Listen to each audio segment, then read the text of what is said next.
আসসালামু আলাইকুম। আমি আজ এসেছি মদন থানা।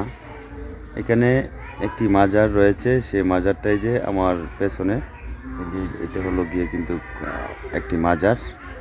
সেই মাজারটা আমি আপনাদেরকে আজকে ঘুরে ঘুরে দেখাবো এই মাজারের পরিস্থিতি। এই যে দেখেন, আমরা আজ এই যে একটি মাজারে আইছি, একটা বাচ্চাকে ক্ষীর সোয়ায় আর কি। এটা কিন্তু আসলে কুসংস্কার, এগুলা করতে হয় না।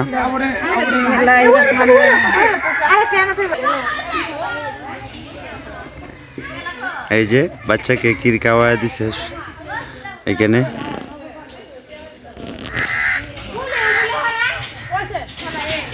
এই মাজারটা মদন থানা, হাসনপুর সাজিবাড়ির পেছনে। এখানে কিন্তু আগে উরস হতো 3 দিন ব্যাপী, এখন আর কোনো উরস হয় না।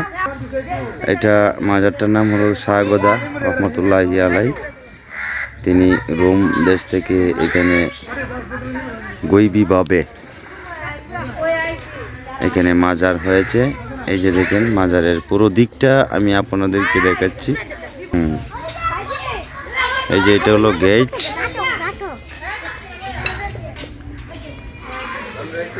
এই যে পাথরগুলা আমি আপনাদেরকে দেখাচ্ছি, এইগুলা কিন্তু আসলে গৈবী হয়েছে।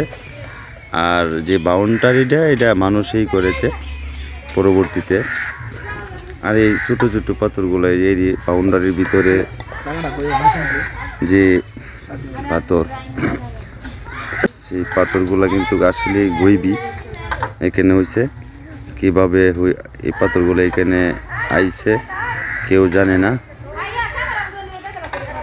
এখানে কিন্তু প্রচুর জায়গা আছে, দেখেন এই যে গাছগাছালি আছে।